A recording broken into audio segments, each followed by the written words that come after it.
Assalamu alaikum wa rahmatullahi wa barakatuh. Donc, la solution du test des prérequis. Premièrement, on va commencer avec le déterminant de la matrice A. Donc, comment calculer le déterminant? C'est simple. On prend un élément de la première ligne et ensuite on barre la ligne et la colonne à qui il appartient. Par exemple, le 1 appartient à la ligne 1, 1. Donc je barre la première ligne et la première colonne. Donc il me reste une petite matrice ou bien une sous-matrice de 2 que je calcule le déterminant. Donc 5 fois 4 moins 6 fois 2. Très bien. Donc là j'ai oublié de mettre les signes. Donc c'est plus, moins, plus. C'est toujours comme ça. Donc pour le deuxième élément, le 2, je mets un signe moins. Donc moins 2. Donc l'élément c'est la première ligne, deuxième colonne. Donc je vais barrer la première ligne et la deuxième colonne. Il me reste donc 2 fois la sous-matrice 3, 2 moins 1, 4. Donc le déterminant c'est 3, 4 moins 2 moins 1. Ensuite, je mets le signe plus. Donc pour le troisième élément de la première ligne, je coche la première ligne et la troisième colonne. Il me reste la sous-matrice 3, 5 moins 1, 6 que je calcule le déterminant. Très bien. Donc je développe. 5 fois 4 c'est 20. Moins 12. Moins 2 fois 12. Moins 2. Donc c'est plus 2. Plus 18. Plus 5.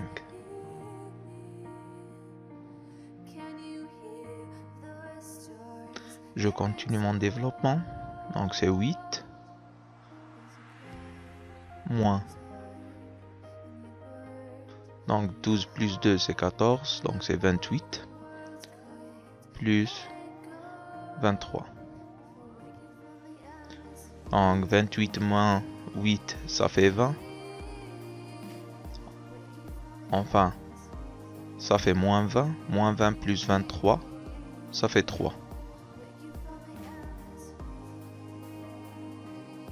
Très bien. Donc mon déterminant de la matrice A est égal à 3.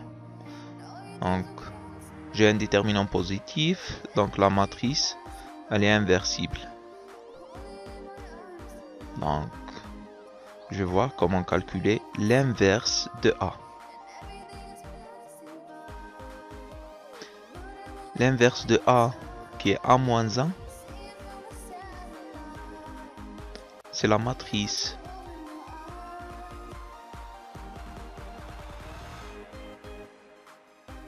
obtenue en divisant la comatrice de A par delta. Donc la comatrice transposée. Très bien. Donc comment calculer cette comatrice transposée? Donc comatrice de A. Tout simplement, je fais la même chose. Donc pour premier élément A1, donc je coche la première ligne et la première colonne et je mets le déterminant de la sous-matrice restante.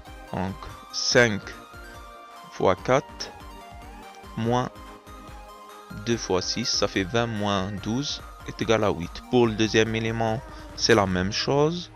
Donc je j'élimine la première ligne, deuxième colonne, et je calcule la sous-matrice, enfin déterminante sous-matrice. Donc, il ne faut pas oublier les signes moins.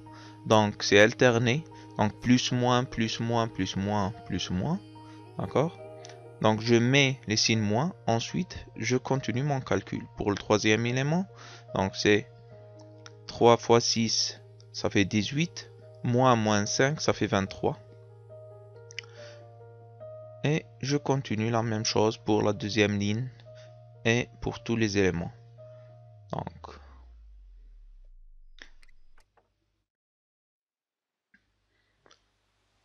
je coche la troisième colonne, deuxième ligne. Il me reste 1 fois 6 moins 2. Donc ça fait 8.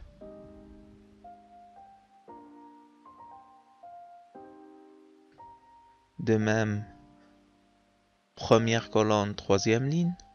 Donc il me reste 2 fois 2, ça fait 4. Moins 5, ça fait moins 1. Donc pour deuxième colonne, troisième ligne, ça fait 1 fois 2, 2. Moins 3, ça fait 1.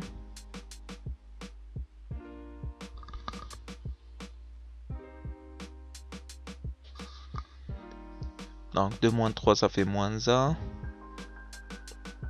Donc la comatrice transposée, pour faire la transposée, donc j'alterne les colonnes et les lignes. Très bien. Donc la première ligne devient la première colonne, la deuxième ligne, deuxième colonne, et la troisième ligne devient la troisième colonne. Donc pour obtenir la matrice inverse, il suffit de diviser la comatrice transposée par le déterminant delta est égal à 3.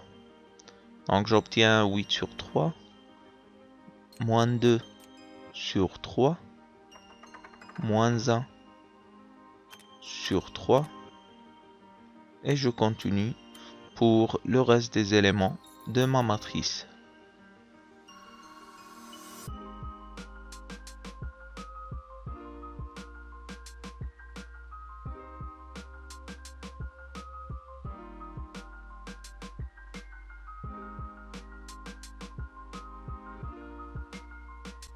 Très bien.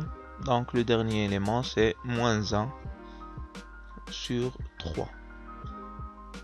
Et comme ça, j'ai obtenu l'inverse de ma matrice initiale A. Très bien. On passe maintenant à la deuxième question, qui est le système d'équations. Donc pour obtenir la matrice AX égale à B, donc le X c'est X1, X2, X3, donc c'est 3 éléments. Donc ma matrice A, c'est une matrice 3 fois 3. Donc il suffit d'aligner les équations et de remplir ma matrice A.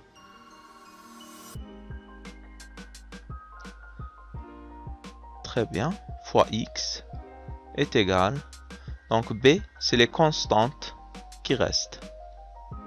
Le A, c'est les coefficients qui sont multipliés par l'inconnu X.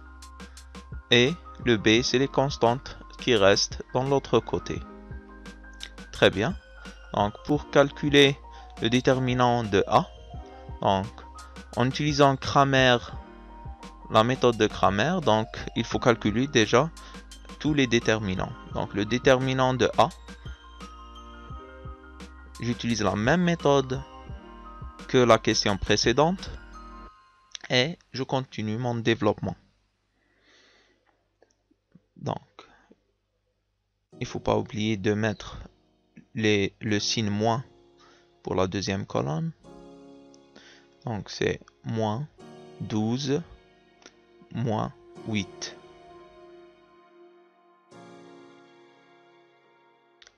Et la troisième colonne c'est un 0, donc c'est pas la peine de l'écrire. Donc ça fait 4 moins 4 fois 5, donc c'est 20. Donc mon déterminant est égal à moins 16. Très bien. Donc La deuxième étape dans la méthode de grammaire, c'est de calculer le delta 1. Donc, c'est le déterminant de la matrice en remplaçant la première colonne par B ou bien par les constantes. 5, 0, 1, 0, moins 2, 2. Et je calcule mon déterminant. Donc ça fait moins 3 fois 2, moins 5 fois 2,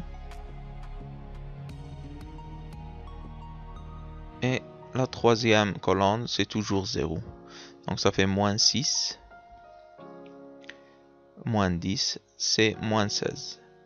Et comme ça, j'en déduis mon premier inconnu x1 qui est égal à delta 1 sur delta qui est égal à moins 16 sur moins 16 est égal à 1. Très bien. Je vais passer maintenant à mon deuxième inconnu. Donc delta 2, je remplace la matrice A, la deuxième colonne de la matrice A par le B et je calcule le déterminant. Donc ça fait 2 fois 2, c'est 4, plus 3. Donc il ne faut pas oublier de mettre le signe moins sur la deuxième colonne. Donc plus 3 fois 12, moins 8.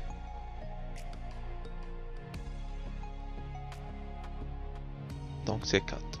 4 fois 4, ça fait 16. Très bien, donc le x2 est égal à delta 2 sur delta, qui est égal à 16 sur moins 16, qui est égal à moins 1. Très bien. Je passe maintenant à mon troisième inconnu, delta 3. Je remplace toujours la troisième colonne par le B. Moins 3, 1, 0. Est égal à 2 fois moins 1, donc c'est moins 2. Moins 5 fois 4. Moins 3 fois 6. Qui est égal à moins 2, moins 20, moins 18. Donc c'est moins 40.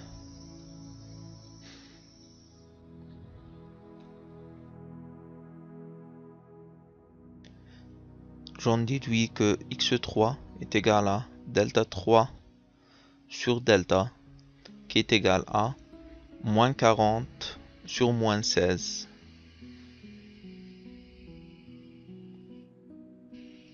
Comme ça, je peux diviser par 8. Donc ça fait 5 sur 2, 2,5.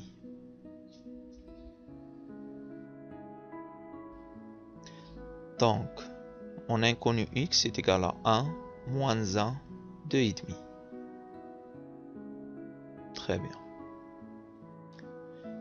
Donc, pour vérifier par la méthode de substitution, donc il suffit de faire une petite analyse et de faire sortir les inconnus un après l'autre. Donc, de la première équation, je peux faire sortir le x1 qui est égal à moins 5 sur 2, x2 moins 3 sur 2. De même, je peux faire sortir le x3 de la deuxième équation en fonction de x1. Donc, x1 qui est égal à moins 5 sur 2, x2 moins 3 sur 2, moins 2, x3 moins 1 est égal à 0. Donc, à partir de cette équation, je peux faire sortir le x3 en fonction de x2. Donc, ça fait moins 15 x2, moins 9. Très bien. Donc, 6 fois 3 sur 2, ça fait 9. Moins 2x3 moins 1 est égal à 0. Je continue mon analyse. Donc ça fait moins 15x2 moins 10.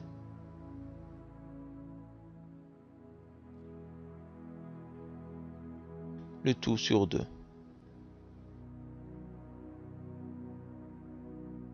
Très bien. Donc, et là, j'ai x1 et x2 qui sont tous les deux en fonction, x1 et x3, tous les deux en fonction de x2. Donc, je peux remplacer dans la troisième équation et faire sortir le x2.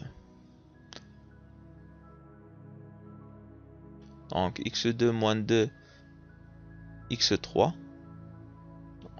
Je calcule mon x3. 4x1. Donc, j'ai mon x1. 5 sur 2. x2. 3 sur 2. Est égal à 0.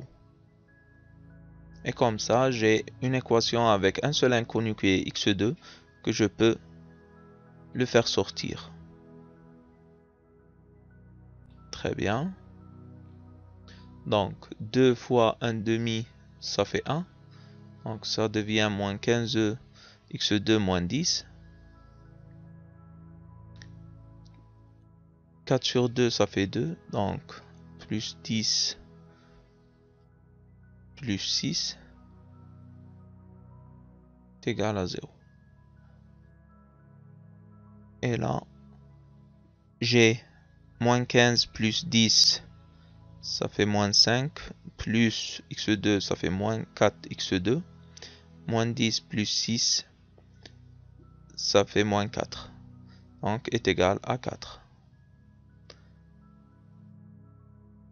x2 est égal à moins 1. Donc vous pouvez voir que c'est pas si compliqué que ça, mais on peut faire une erreur à n'importe quelle étape. Donc ensuite je remplace x2 dans x1, donc ça fait moins 5 sur 2 fois moins 1, donc c'est 5 sur 2. Donc 5 sur 2 moins 3 sur 2, ça fait 2 sur 2, donc 1. Donc x1 est égal à 1. La même chose dans l'équation de x3. Donc x3 est égal moins 1 demi, donc 10 moins 15, ça fait 5 sur 2. Donc vous pouvez voir que nous avons obtenu la même chose, donc le même résultat. Ça veut dire qu'on n'a pas fait d'erreur. Mais je peux vous garantir que c'est simple pour ce système-là, parce qu'il y a beaucoup de zéros. Mais sinon, c'est un peu difficile. On passe maintenant au calcul vectoriel. On peut voir les deux vecteurs u et v. Donc, u est égal 2i plus 2j. Donc, i, ij sont les deux vecteurs unitaires.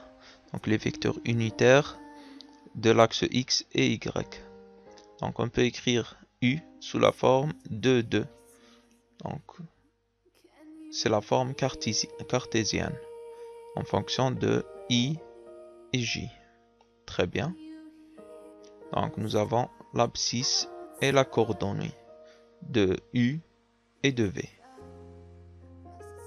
Pour oméga, c'est la somme de u plus v. Donc, tout simplement, on somme les i des deux vecteurs et on additionne aussi les j des deux vecteurs. Donc on prend en facteur les deux vecteurs unitaires.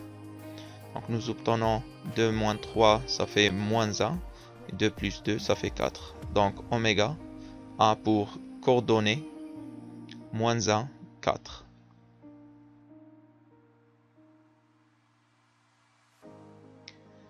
Passons maintenant aux coordonnées polaires. Donc pour les coordonnées polaires, il suffit de calculer le module qui est égal à racine carrée de l'abscisse au carré plus la coordonnée au carré, donc x au carré plus y au carré, égale 1. Donc pour u c'est 2, donc c'est 4 plus 4, ça fait racine de 8. Pour l'angle, bien l'argument de u, c'est arctangente y sur x. Donc c'est arctangente 1 qui est égal à pi sur 4.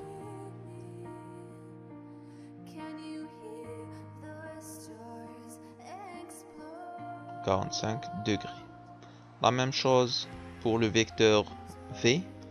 Donc le module de v est égal à racine carrée de 3 au carré plus 2 au carré. Donc c'est racine de 13 qui est égal à 3,61. Pour l'argument, c'est arctangente moins 2 sur 3.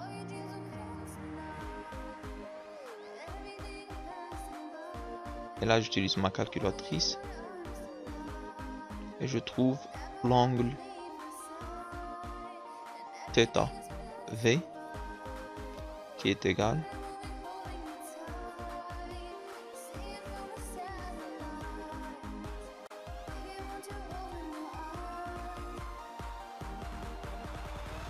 donc c'est 20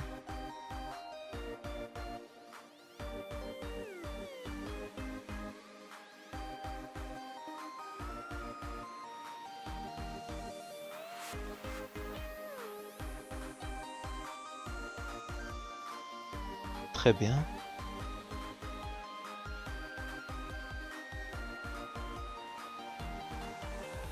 C'est moins 33,69 degrés.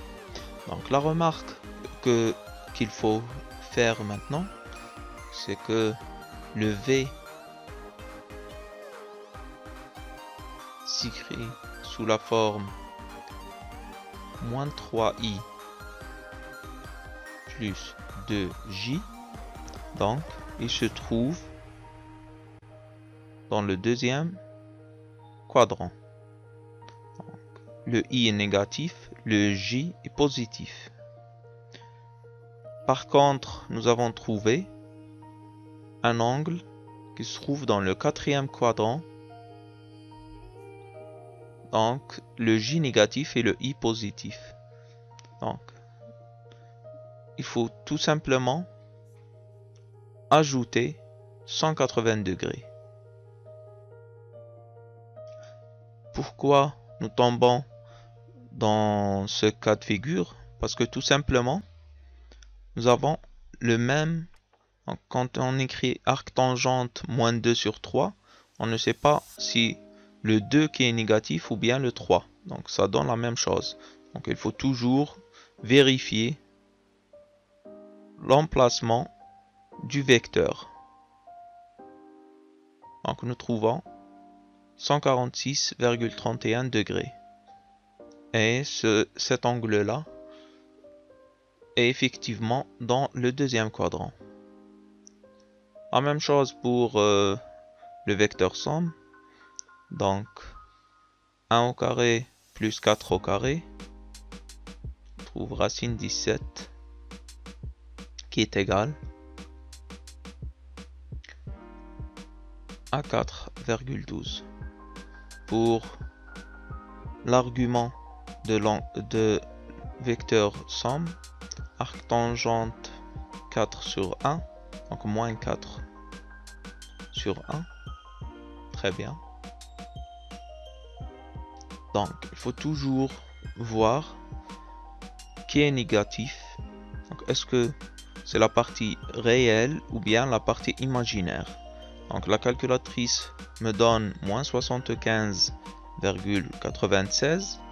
Mais là, c'est le quatrième quadrant toujours. Et moi, j'ai la partie réelle qui est négative. Donc, je suis dans le deuxième quadrant. Donc, il suffit de vérifier dans mon repère. Donc, moins 75, c'est le quatrième quadrant. Par contre, moi, mon vecteur oméga est égal à moins i plus 4j. Donc, le réel qui est négatif. Donc, je suis dans le deuxième quadrant et non pas dans le quatrième. Donc, il suffit d'ajouter 180 degrés pour avoir la valeur juste de l'argument. Très bien.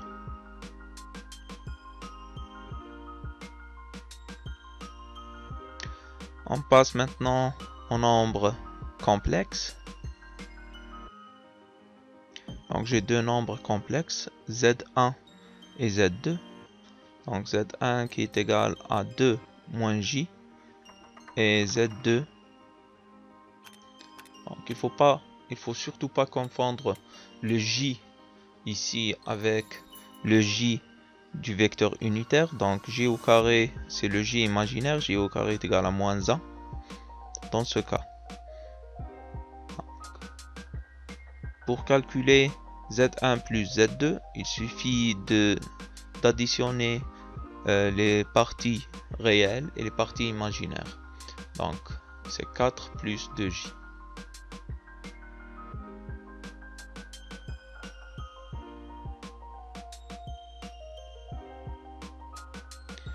Donc, pour les nombres complexes, nous avons 4 représentations possibles. Donc, A plus BJ. Ou bien, je peux écrire R exponentielle Jθ. Ou bien, je peux écrire R θ, tout simplement. Et la dernière représentation, donc R cosinus θ, qui est égal à A. Plus J fois R sinus θ qui est égal à B. Très bien. Donc, la première, c'est la représentation cartésienne. Parce que j'ai les deux A et B. Donc, c'est coordonnées abscisse. La deuxième, non, c'est pas le polaire, mais c'est la représentation exponentielle. Et la dernière, donc c'est la représentation triangulaire, enfin trigonométrique. Donc c'est la représentation trigonométrique. Très bien. Le R ici représente le module. Donc le module c'est la même chose, donc c'est x au carré plus y au carré. Dans notre cas, donc c'est 16 plus 4 racine de 20. Et nous obtenons 4,47. Pour l'argument, donc c'est arc tangente 2 sur 4, qui est un demi, qui est égal à 26,56 degrés. Donc je peux écrire mon nombre complexe ZS, qui est la somme de Z1 plus Z2, sous 4 formes différentes. Donc c'est soit 4 plus 2J, ou bien 4,47 exponentielle J fois 25,56 ou bien 4,47 26,56 ou bien 4,47 cosinus 26,56 plus j sinus 26,56. Donc j'ai pas d'espace. Très bien. Passons maintenant au calcul de la multiplication de Z1 fois Z2. Donc pour multiplier deux nombres complexes, il suffit de distribuer, donc faire un peu d'analyse. Ça fait 4 plus 6j moins 2j plus 3 qui est égal à 7 plus 4j. Très bien, donc je peux calculer toujours le module et l'argument. Donc ça fait 49 plus 16 racine de 67 qui me fait, donc je calcule par la calculatrice,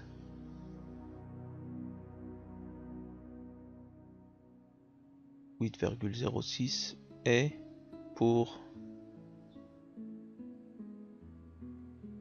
le θ est égal à arc tangente 4 sur 7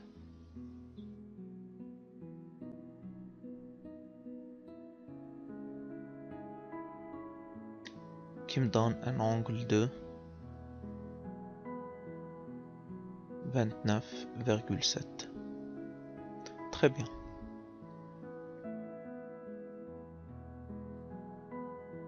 Donc je peux maintenant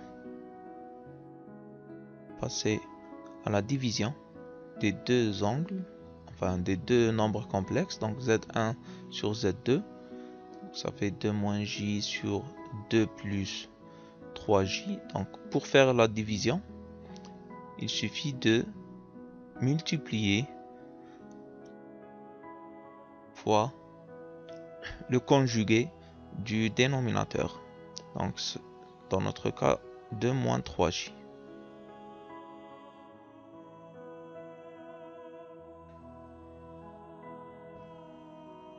Donc on obtient 4 plus 9 et dans le numérateur je fais la distribution toujours.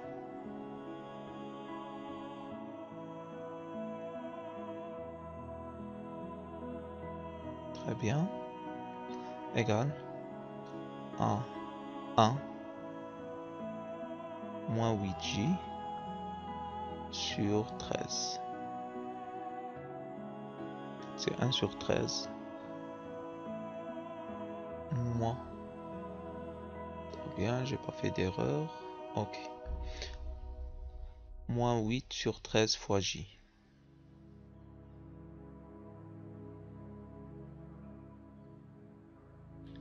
De même, je peux faire la même chose pour la multiplication et la division en utilisant les coordonnées polaires. Donc c'est plus simple. Donc je sais que Z1 est égal à 2 moins J, donc c'est racine de 5 fois arc tangente moins 1,5. Donc c'est 153.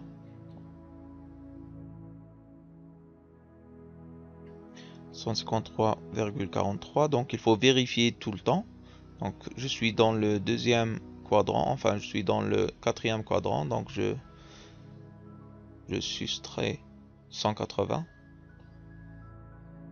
Donc comment savoir quel quadrant? Donc il suffit de voir la partie imaginaire ou bien réelle qui est négatif. Pour le Z2 c'est 2 plus 3J, donc c'est le premier quadrant, je vais avoir un angle entre 0 et 90. Très bien, donc c'est arc tangente 3 sur 2 qui est égal à 56. Donc Z1 fois Z2, donc il suffit de multiplier les modules, donc racine de 5 fois racine de 13, et d'additionner les arguments. Donc, moins 26,56 plus 56,31. Donc, je vais calculer ça avec ma calculatrice. Donc, ça fait donc Z1 fois Z2 qui est égal à ZX est égal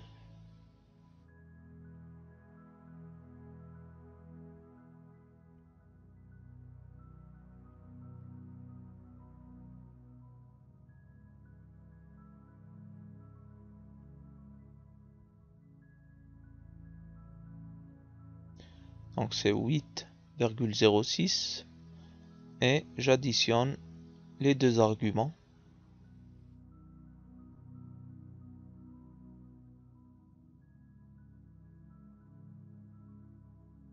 Ah non, là j'ai fait une erreur, donc 56 moins 26, ça doit tourner autour des 40 degrés. Donc 56 moins 26, ça fait 29,75 degrés.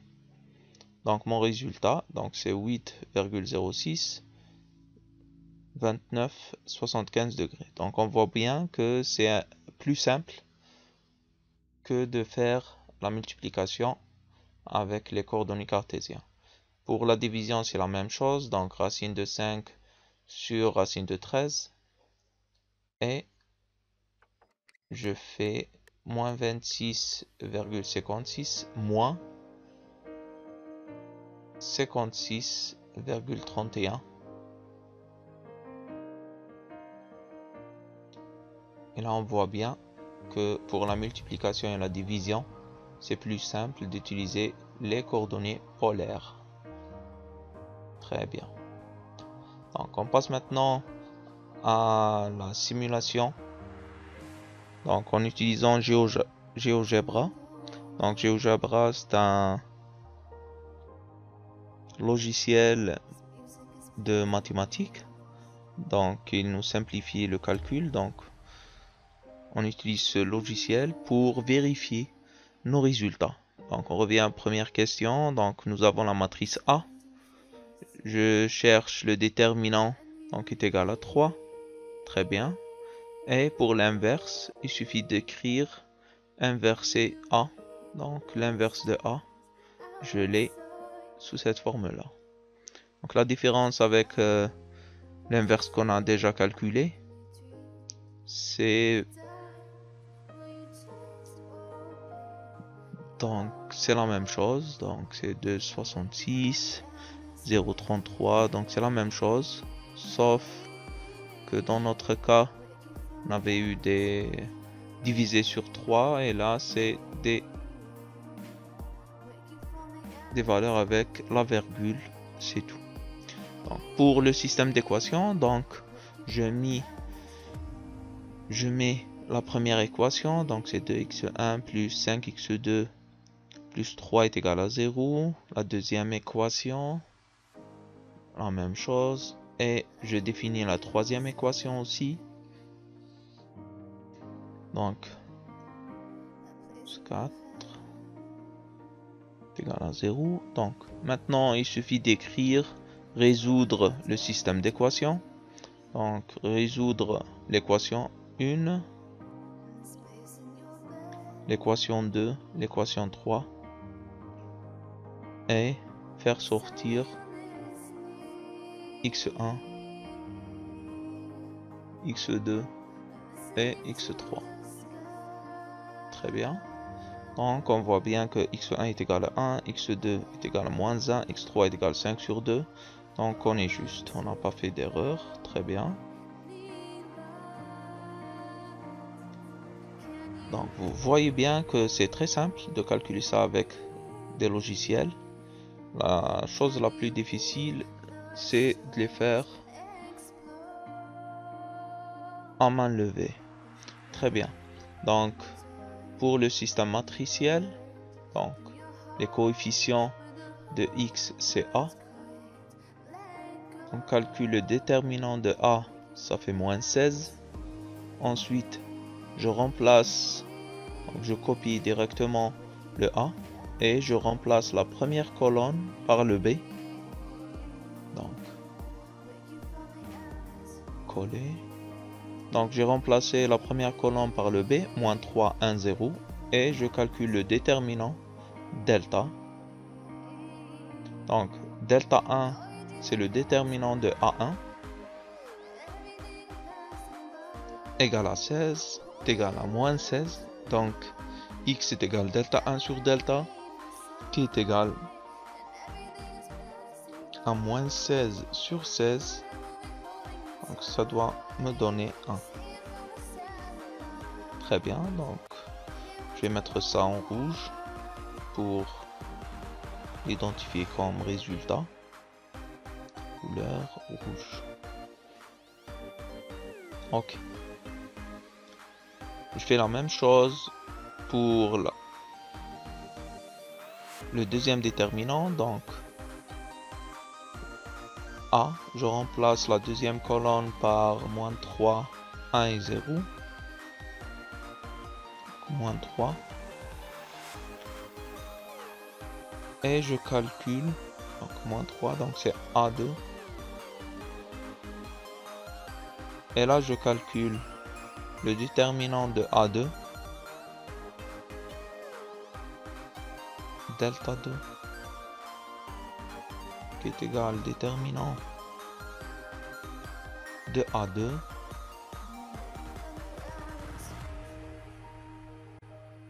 Qui est égal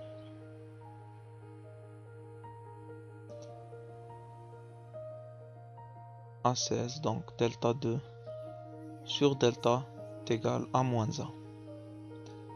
La même chose pour la troisième matrice. On remplace la troisième colonne par le B. Et on calcule le x3 qui est égal à déterminant de A3 sur delta.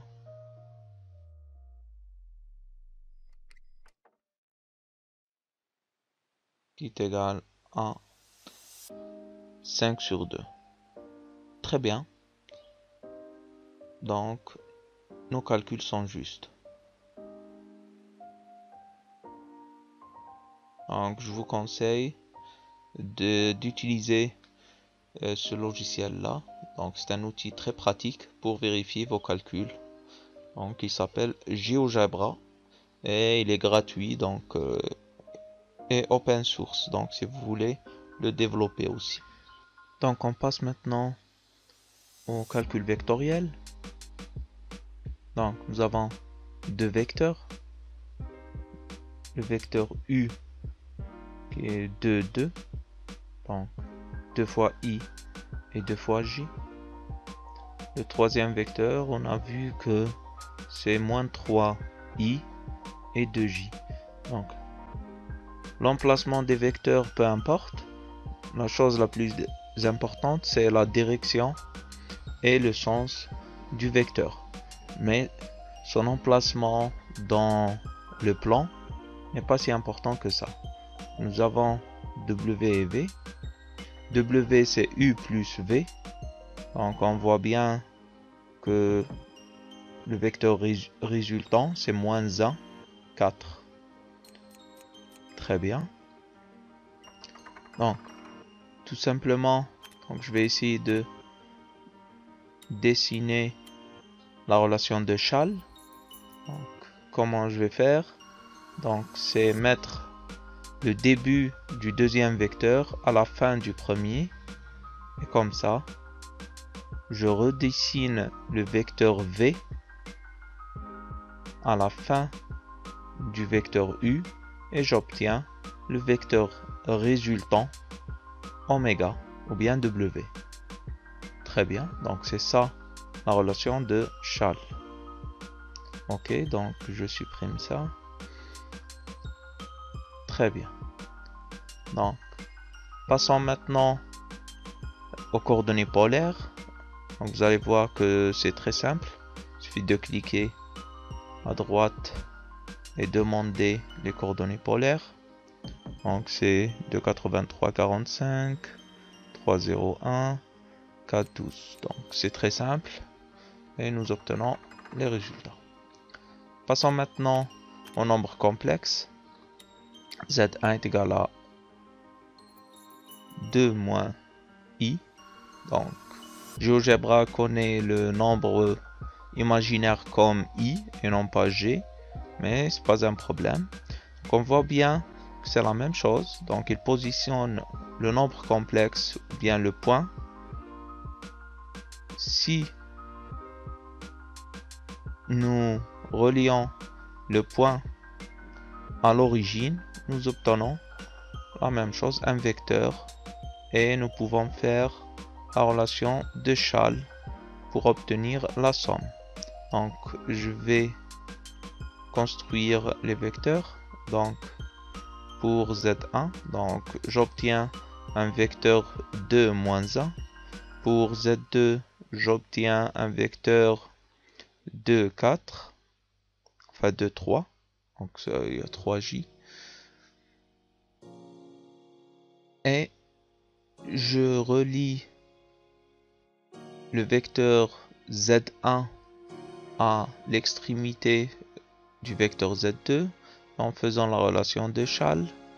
Donc j'obtiens le vecteur somme, donc le point somme.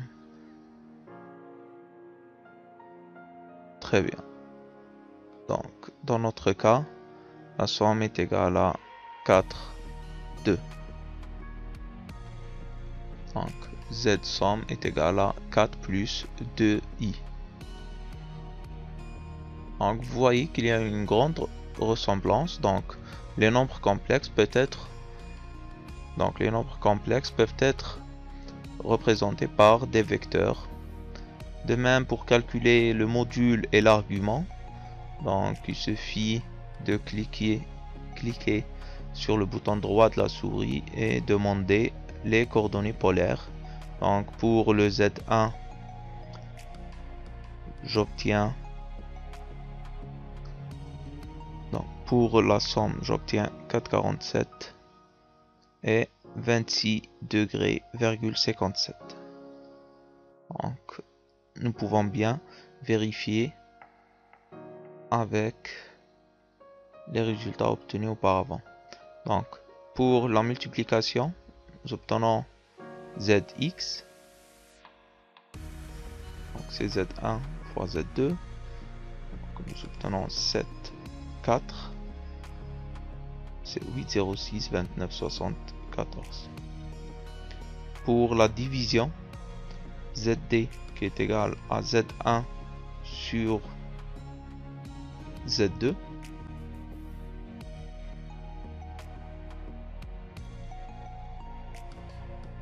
aussi nous trouvons 008 moins 0,62i, et de même je peux dessiner le vecteur et calculer l'argument et le module.